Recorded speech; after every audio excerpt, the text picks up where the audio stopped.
Me presento, mi nombre es Ana Cristina Montenegro, yo soy internista, soy médico vascular, tengo una maestría en anticoagulación y manejo la Clínica de Enfermedades Vasculares de la Fundación Santa Fe de Bogotá y manejo el Centro de Cuidado Clínico de Enfermedad Tromboembólica Venosa recientemente acreditado por la Joint Commission International como el primero en el mundo en esta enfermedad.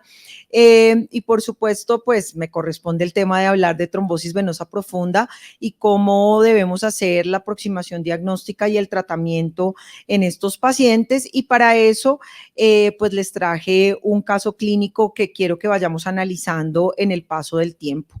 Antes quisiera manifestarles mi conflicto de intereses. Yo doy educación médica continuada para varios laboratorios, hago investigación clínica también en las áreas de anticoagulación y riesgo cardiovascular y hago consultorías y asesorías para la industria farmacéutica en manejo de enfermedad tromboembólica venosa y anticoagulación. Mi paciente para este módulo es un paciente de 30 años de edad con 2 semanas de evolución de dolor y edema progresivo en el miembro inferior derecho y desde hace una semana disnea de moderados a pequeños esfuerzos, por lo cual él decide consultar. No tiene ningún tipo de antecedentes de importancia, no consume ni sustancias psicoactivas ni fuma, hace actividad física diaria y no tiene ningún tipo de antecedentes familiares o quirúrgicos que sean de importancia para nosotros. Al examen físico vemos un marcado edema en la extremidad derecha con aumento del diámetro de la extremidad comparada con la extremidad contralateral, con algunos cambios en la coloración de la piel, pues asociados a congestión venosa de la extremidad, por lo cual pues debemos hacer una apreciación diagnóstica inicial. Al examen físico es un hombre de 60 kilos, tiene un índice de masa corporal de 20, sus signos vitales son una frecuencia cardíaca de 102 por minuto, saturando 89% al aire, con una tensión arterial normal, frecuencia respiratoria normal, hemoglobina de 13, plaquetas y hematocrito normales, creatinina de 1, tiempos de coagulación normales, un examen cardiopulmonar normal y, como les mencioné, el edema asimétrico. En este momento, entonces, nosotros clínicamente debemos preguntarnos cuál es la probabilidad pretest para que nuestro paciente haga un evento de tromboembolia venosa y, por supuesto, pues tenemos que remitirnos a la escala de probabilidad de Wells. La escala de probabilidad de Wells la pueden utilizar tanto para trombosis venosa profunda como para embolía pulmonar. Ustedes saben que pues obviamente los signos clínicos de trombosis venosa profunda son muy importantes. Pacientes que tengan diferencia de diámetro de las extremidades, pacientes que tengan colaterales importantes o que ya tengan un antecedente de trombosis venosa profunda, pues nos van a hablar de una alta probabilidad pretest. Adicionalmente, pues en el caso de embolía pulmonar, los pacientes que tengan más de 100 de frecuencia cardíaca, que tengan hemoptisis, que tengan cáncer activo o signos clínicos de trombosis venosa profunda y, por supuesto, lo que les resta siempre puntos y es que mi diagnóstico alternativo sea alguna otra patología que nos pudiera haber generado un cuadro clínico de características similares. También podemos utilizar el puntaje de probabilidad clínica de 2 niveles y es: a mí me parece probable o improbable que mi paciente tenga un evento tromboembólico, tanto TBP como tromboembolia pulmonar, y para esto pues también me hago algunas preguntas que no necesariamente necesitan un dispositivo para responderse, y es: mi paciente tiene algún factor de riesgo que pudiera haberle generado un evento tromboembólico, si tiene una clínica sugestiva y, por supuesto, si tiene algunos signos clínicos al examen físico que me puedan sugerir que el paciente tenga o no tenga un evento tromboembólico venoso. En este caso, pues es un paciente con edema asimétrico de la extremidad, con un cuadro clínico que seguramente será compatible con una trombosis venosa profunda y una embolia pulmonar, porque pues no tiene ningún otro cuadro que nos pudiera explicar esta sintomatología. Entonces, en este puntaje de 2 niveles, pues seguramente para nosotros sería un evento probable, y en la probabilidad pretest de Wells, pues también sería un evento de alta probabilidad. ¿Por qué utilizar la escala de probabilidad de Wells? Pues porque hemos visto que realmente en términos de sensibilidad y especificidad es la que es más específica, aunque en algunos lugares podrían utilizar la escala simplificada de Geneva o alguna otra escala, como por ejemplo la escala de Charlotte, pero realmente pues Wells nos da una apreciación, por lo menos diagnóstica pretest, bastante alta, como ustedes lo pueden ver acá, con la otra más utilizada, que es la escala de predicción de Geneva, pues vemos que definitivamente Wells nos podría dar por lo menos un poco más en términos de sensibilidad para escoger aquellos pacientes a los cuales vamos a llevar a un estudio diagnóstico. Entonces, ¿cuál es nuestra probabilidad pretest en este caso? Pues como ya lo habíamos visto, definitivamente la probabilidad pretest es alta y aquí empiezan a surgirnos algunas dificultades diagnósticas que se nos presentan muy frecuentemente en la práctica clínica y lo vamos a discutir un poquito, especialmente el tema del ecocardiograma, pero definitivamente, pues de estos hay algunos que definitivamente deberíamos hacerle a este paciente. Uno de ellos es un Doppler venoso de miembros inferiores y otro un angiotac. Ustedes podrían decirme que la probabilidad es intermedia y que le van a pedir un dímero D y algunas personas le pedirían un ecocardiograma. Entonces, vamos a hablar un poquito del dímero D. Recuerden que el perdió un poquito de importancia en las guías 2016, tal vez 2012, y empezó nuevamente a tener importancia. Ya les voy a mostrar por qué razón. Sabemos que su valor predictivo negativo es muy alto, su valor predictivo positivo es bajo, produce muchísimos falsos positivos y estuvimos enfrentados a 2 años y medio de dímeros de 24,000, 50,000, cuando estuvimos con el COVID, con pacientes sin eventos tromboembólicos venosos.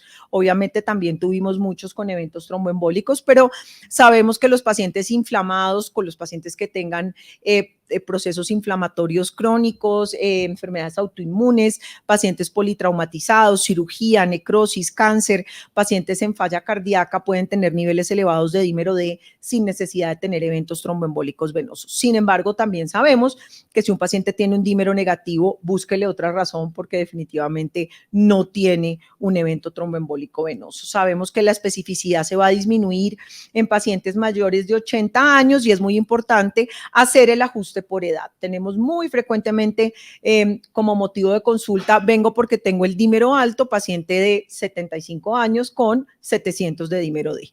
Ese paciente debe tener 750 de dímero D. Entonces, por encima de los 50 años, multiplicamos por 10 para hacer el ajuste del dímero D.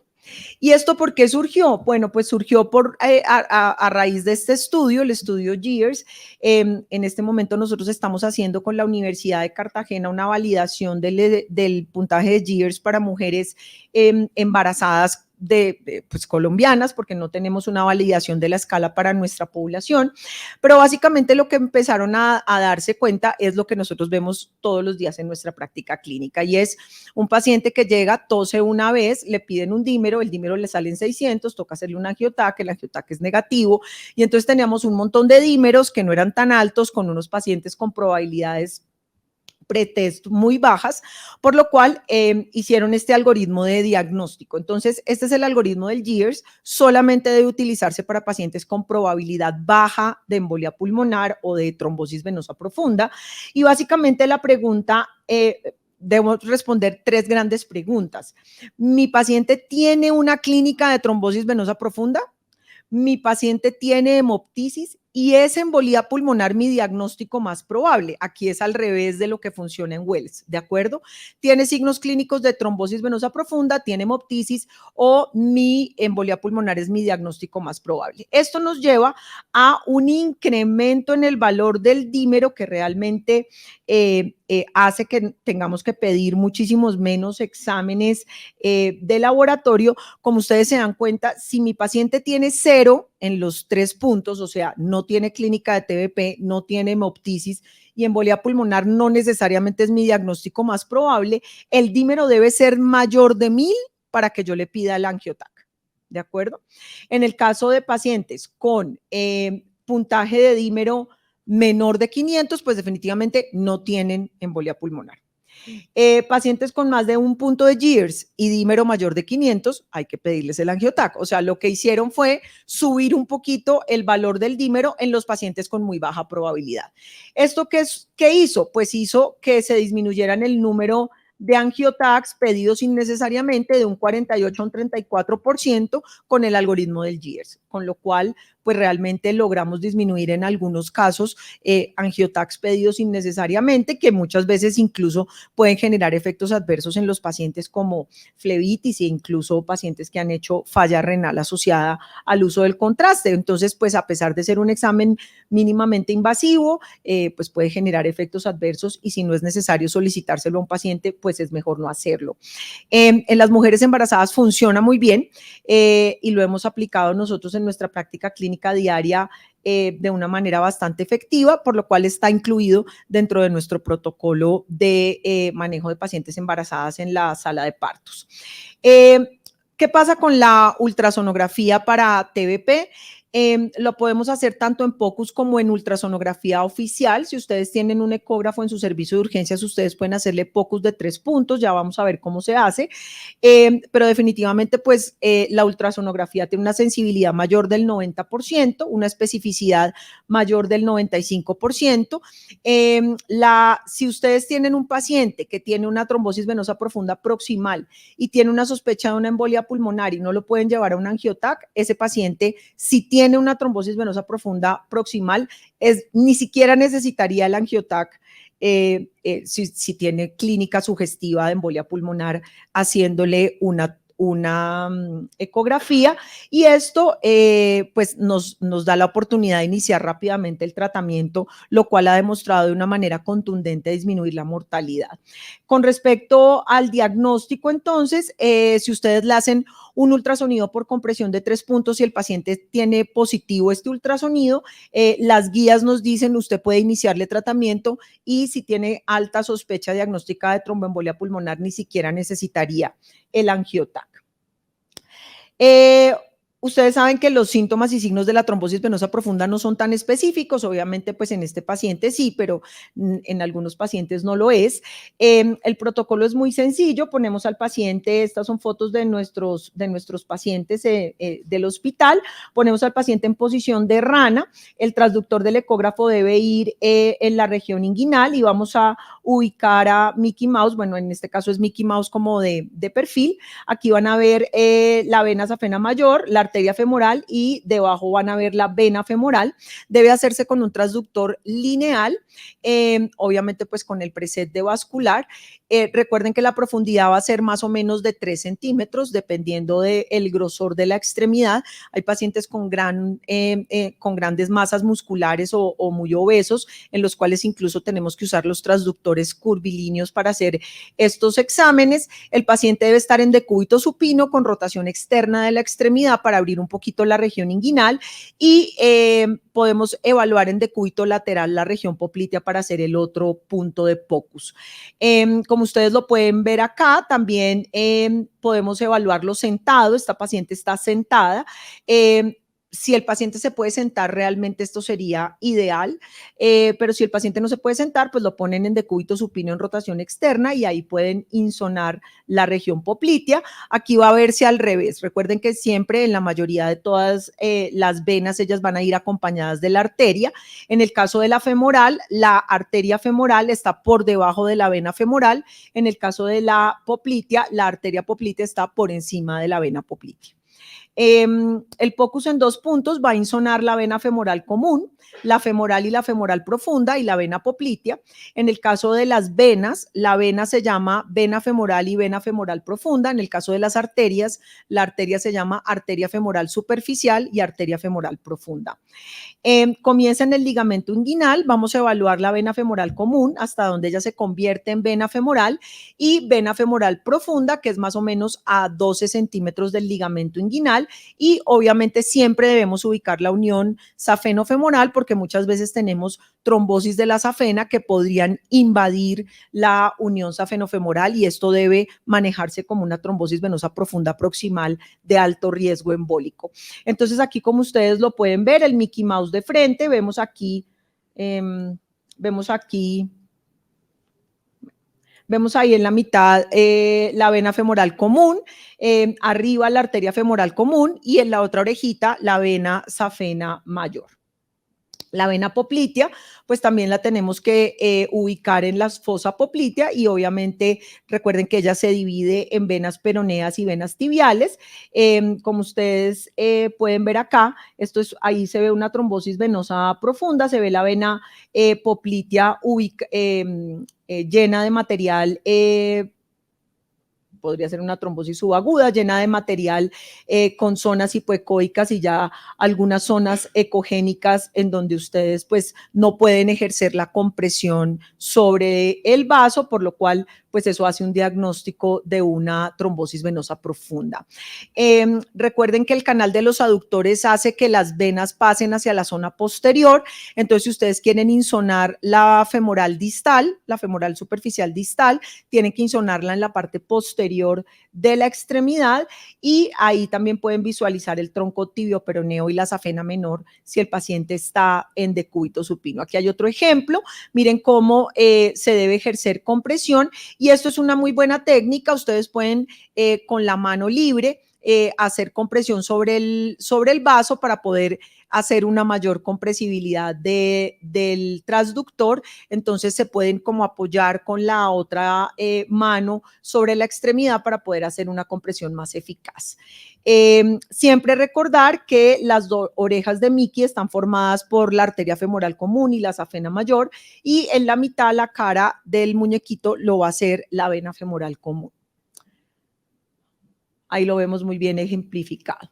No olvidarse de la vena safena, siempre la debemos insonar. Recuerden que la safena viene metida dentro del ojo safeno, hace como, no sé, bueno, como el ojo de Horus o como el ojo de Saurón, si a alguien le gusta El Señor de los Anillos, se va a ver en la mitad un huequito y por encima las dos fascias de la vena safena. Miren cómo hacemos el ultrasonido por compresión. Estos son pues el ultrasonido en realidad. La arteria no se va a comprimir, las paredes de la arteria son rígidas y por supuesto si no está llena la vena, pues la vena va a comprimir completamente. El test de compresión es el parámetro con mejor rendimiento para hacer diagnóstico de trombosis venosa profunda, una sensibilidad del 95% con una especificidad del 95%, por lo cual no hay que ponerse a inventar y este es el método diagnóstico que tenemos que hacer para diagnosticar trombosis venosa profunda. Aquí lo vemos un poquito más esquemático. Si está ocupado, pues vamos a ver que el transductor no logra comprimir completamente el vaso en su extensión. Vamos a hablar un poquito de ecocardiografía porque esto realmente ha generado discusiones amplias en la práctica clínica diaria. Las guías cambian contundentemente, incluso en el año 2016 sacaron una guía de signos indirectos de tromboembolia pulmonar en pacientes con ecocardiografía solamente. Sin embargo, obviamente la disponibilidad de ecocardiógrafos en todos los servicios pues es muy compleja y empezó a perder validez desde hace algunos años para en el año 2019 cambiar completamente su concepto en las guías. Recuerden que el valor predictivo negativo es de un 40 a un 50% en embolia pulmonar, que el paciente no tenga signos de embolia pulmonar no nos dice nada. Los hallazgos ecocardiográficos pues tienen mucho que ver con la disfunción del ventrículo derecho y realmente en este momento la única indicación de hacerle ecocardiograma a un paciente con embolia pulmonar son aquellos pacientes que llegan en choque a urgencias, que ustedes no saben por qué llegaron en choque. Habitualmente lo que tenemos que hacer es hacer el ecocardiograma al lado de la cama del paciente y evaluar si el paciente tiene disfunción del ventrículo derecho. Si encontramos disfunción del ventrículo derecho, la respuesta es si tiene una embolia pulmonar o es muy probable que el choque sea por embolia pulmonar. Si no tenemos disfunción del ventrículo derecho, eso queda descartado y hay que buscar cualquier otra causa del colapso circulatorio de esos pacientes. Si y esta es la recomendación de la guía. Si el paciente tiene signos clínicos de disfunción del ventrículo derecho en el angiotac, es innecesaria la solicitud del ecocardiograma y eso sería un examen adicional que nosotros estaríamos pidiendo sin ninguna razón en esos pacientes. Es suficiente con que a ustedes les reporten que tiene disfunción del ventrículo derecho en el angiotac. El paso siguiente es pedirle una troponina al paciente para poder clasificar el riesgo. Recuerden que, y esto pues no aplica para esta charla, pero se los digo rápidamente, recuerden que el riesgo embólico en TEP cambió desde hace algunas guías y ya no solamente es el PESI lo que clasifica el riesgo embólico de nuestros pacientes cuando tienen una embolia pulmonar, sino que a ese PESI debemos sumarle el valor de la troponina y por supuesto con la condición de estabilidad hemodinámica de estos pacientes. Entonces, por ejemplo, en pacientes que tenían PESIs de alto riesgo, si estos pacientes tienen tropo negativa y están estables hemodinámicamente, pues ya el PESI no va a ser el criterio para clasificarlos como pacientes de alto riesgo y esto también es muy importante porque disminuye tiempos de estancia en UCI, disminuye decisiones difíciles que nosotros tenemos que tomar. Entonces, estos son los cambios más importantes de las guías, el dímero D, el ajuste del dímero por edad, la no solicitud de ecocardiograma, y por supuesto hacer el ultrasonido de compresión que ya todas las personas que se han entrenado con nosotros en nuestro centro de POCUS y los que se van a entrenar durante este curso, pues lo van a poder hacer fácilmente cuando estén en los servicios de urgencias y tengan disponible un equipo de ultrasonido. Mientras están los resultados de nuestro paciente, hay otro tema muy importante, y es si le vamos a poner tratamiento o no. Sabemos que es un paciente con una alta probabilidad pretest de una tromboembolia venosa y por supuesto tiene indicación, uno va por guías de iniciarle tratamiento antes de hacer el diagnóstico. Ese paciente debería ir al método diagnóstico que ustedes hayan escogido con la primera dosis de heparina de bajo peso molecular puesta. Si no tiene un evento embólico, eso no le va a sobrar, pero sí ha demostrado disminuir la mortalidad. Entonces ese paciente debe recibir pues enoxaparina, creo que él pesaba 60 kilos, entonces 60 miligramos cada 12 horas. Aquí hay un punto muy importante que tiene que ver con el ajuste de las heparinas de bajo peso molecular. Por favor, las heparinas de bajo peso molecular no se ajustan con la regla del 75 y el 50, sino para los pacientes con infarto agudo del miocardio. Por lo demás, el ajuste se hace en pacientes con menos de 30 mililitros minuto de depuración de creatinina, al 50% de la dosis calculada en 2 dosis. Por favor, no se la pongan en una sola dosis, porque si tiene depuraciones de creatinina por debajo de 30, con esa dosis única, pues el paciente se puede sobreanticoagular y sangrar. Esa regla del 75 y 50 es que si el paciente es mayor de 75 años, se le debe poner el 75% de la dosis y si es con menos de 50 mililitros minuto de depuración de creatinina, el 50%, pero solo se utiliza para pacientes con infarto agudo de miocardio. El resto de pacientes se les debe ajustar la dosis como les mencioné anteriormente. Ahí está todo lo que tenemos disponible nosotros en este momento en el país, en Oxadalte, Nadroparina y Fondaparinox. Estas son las imágenes de nuestro paciente. Como les conté, es un paciente de la vida real, tiene una extensa trombosis venosa profunda femoral.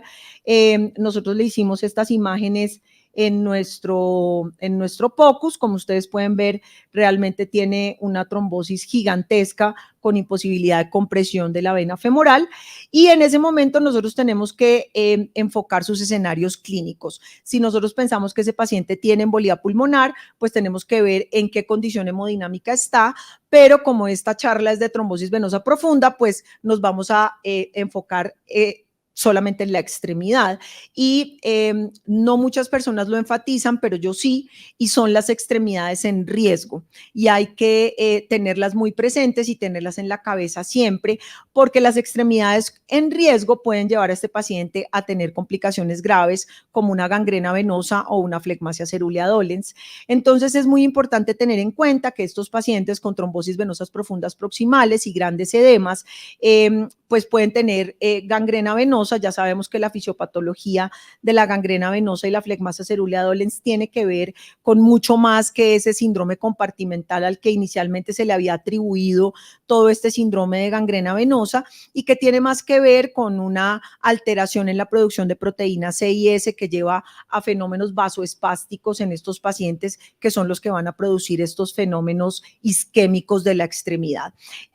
Principalmente se ha descrito en pacientes con extensas trombosis venosas profundas que tienen síndrome de anticuerpos antifosfolípido, y se producía en el switch de la heparina de bajo peso molecular a la warfarina, precisamente por la inhibición de la proteína C y S que produce inicialmente el uso de los antagonistas de la vitamina K.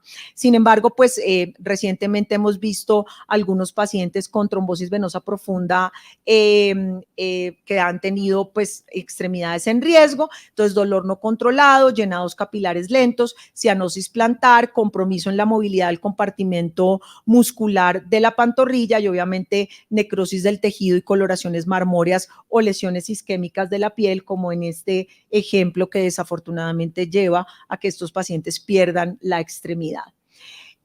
¿Cómo anticoagular a este paciente? Pues vamos a hablar de la anticoagulación inicial. Aquí teníamos algunas opciones. Por cuestiones de tiempo, pues les cuento así que de las válidas que tenemos en este momento, este paciente pues lo podríamos poner en Rivaroxaban 15 cada 12 por 21 días y luego 20 al día, o en Apixa 10 cada 12 por 7 días y luego 5 cada 12.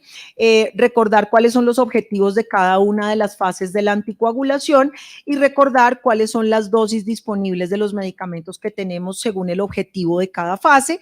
Es por esa razón que inicialmente las cargas de los DOACs y las heparinas de bajo peso molecular nos sirven para disminuir el riesgo de extensión del trombo y prevenir la formación de nuevo trombo y obviamente la muerte por tromboembolia pulmonar. En el largo plazo buscamos la reducción de las recurrencias y también la muerte, pero después del tratamiento a largo plazo, que puede ser 3 a 6 meses, vamos a hablar del tratamiento extendido, en donde vamos a hacer básicamente tromboprofilaxis de nuevos episodios, buscar la disminución de recurrencia, y es importante que en los pacientes con síndrome de anticuerpos antifosfolípido, por el momento la evidencia nos recomienda el uso de warfarina y no el uso de DOACs, excepto en salvas excepciones, por lo cual vamos a dejarlos con warfarina a menos que no sea imprescindible cambiar el tratamiento.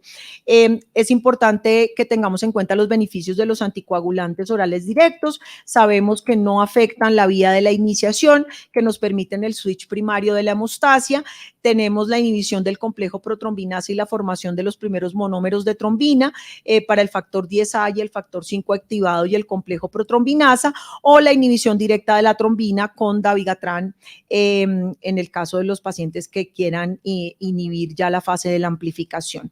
Teníamos la mnemotecnia de que los XA, Rivaroxa, Apixa, Edoxa y Betrixaban eran los inhibidores del factor 10A, pero vamos a recibir muy pronto Milvexian y Asundexian, los inhibidores directos del factor 11, por lo cual ya se nos tiraron la mnemotecnia, pero pues ellos son los inhibidores del factor 11. Súper importante que estos medicamentos no debemos ajustarlos en la función renal como lo hacemos en fibrilación auricular. Los podemos usar con precaución hasta pacientes con 15 mililitros minuto de depuración de creatinina. Las guías han cambiado de una manera contundente en los últimos años. Definitivamente a partir del 2016 los anticoagulantes orales directos pasaron a ser la primera elección en el tratamiento de la mayoría de los pacientes. Recordemos sus contraindicaciones absolutas: pacientes con menos de 15 mililitros minuto de depuración de creatinina, mujeres embarazadas lactantes y por supuesto los pacientes con síndrome de anticuerpos antifosfolípido. Incluso en esas guías ACCP 2021 que recibimos, esas 16 recomendaciones adicionales de la guía de 2016 nos recomiendan el uso de DOACs incluso en los pacientes con cáncer, en los cuales no tengan una contraindicación para el uso de estos medicamentos. Recuerden las dosis según las fases: 15 cada 12 por 21 días de Riva en la fase aguda, 20 miligramos cada 24 horas en el largo plazo, y si ustedes consideran el tratamiento extendido, reducir la dosis a 10 miligramos al día según los resultados del estudio Einstein Choice. En el caso de Apixaban, 10 miligramos cada 12 por 7 días, 5 miligramos cada 12 hasta completar 3 o 6 meses y 2.5 cada 12 después de 6 meses, atendiendo las recomendaciones del Amplify extendido. En Daviga, heparina de bajo peso molecular 3 a 5 días, después en el largo plazo 150 cada 12, y si ustedes quieren dejarlo en tratamiento extendido con Davigatran, atendiendo los resultados del Remeda y el Resonate, tendríamos que dejarlo con 150 miligramos cada 12. Y Edoxaban también utiliza heparinas de bajo peso molecular, probablemente vamos a tener Edoxaban el año entrante en nuestro país, entonces tenemos que conocer su dosificación. En la fase aguda también va con carga de heparina de bajo peso molecular, a largo plazo 60 miligramos al día, y en el tratamiento extendido, pues Edoxaban no tiene estudios, pero la recomendación es continuar a los pacientes con 60 miligramos al día. ¿Le daríamos alta temprana a este paciente? Pues si no tiene embolia pulmonar, sí. En este momento estamos también llevando a cabo el protocolo de altas tempranas en pacientes con embolia pulmonar, pero este es nuestro programa de altas tempranas en pacientes con TBP distal y proximal de bajo riesgo. Súper importante que estos pacientes que tengan estos criterios de exclusión, pues no podrán irse en alta temprana, especialmente si tienen alto riesgo de sangrado o pacientes que hayan tenido alguna complicación asociada a la anticoagulación. Que definitivamente hacer en embolia pulmonar, iniciar rápidamente la anticoagulación, evaluar el estado hemodinámico del paciente, disfunción del ventrículo derecho en angiotac y troponina, evaluar el riesgo de sangrado, considerar alta temprana en los pacientes de bajo riesgo, recomendaciones y seguimiento ambulatorio, y por favor no hacerles ecocardiograma, no ponerles filtros de vena cava sin contraindicación para hacerlo, no utilizar excesivos líquidos. Recuerden que estos pacientes pueden hacer rápidamente sobrecarga de edema pulmonar, no ponerle la dosis inapropiada de anticoagulantes orales directos y hacer un tamizaje exhaustivo de neoplasia oculta sin una clínica significativa, lo mismo que de trombofilias. ¿Qué hacer en TBP? Iniciar rápidamente la anticoagulación, evaluar el riesgo de sangrado, considerar manejo ambulatorio y alta temprana casi en todos los pacientes, permitir la movilización temprana de los pacientes, usar DOACs si no tenemos contraindicaciones y obviamente seguir estrictamente a estos pacientes. ¿Qué no hacer? Llamar a los cirujanos vasculares, hacer procedimientos de intervención en forma rutinaria, buscar rutinariamente tromboembolia pulmonar sin clínica sugestiva de la misma y utilizar las dosis inapropiadas de anticoagulantes orales directos. Muy importante identificar el evento embólico y su severidad, el tratamiento realizarlo correctamente de acuerdo a la fase, categorizar en los pacientes desde el primer momento el riesgo de recurrencia, sangrado y preferencias de anticoagulación del paciente, utilizar los DOACs como terapia de elección en la mayoría de los pacientes, no ajustarlos como se ajustan en fibrilación auricular, evaluar obviamente si los pacientes van a ser candidatos a tratamiento extendido y utilizar el medicamento correcto en el paciente correcto, a la dosis correcta y por el tiempo correcto. Muchísimas gracias.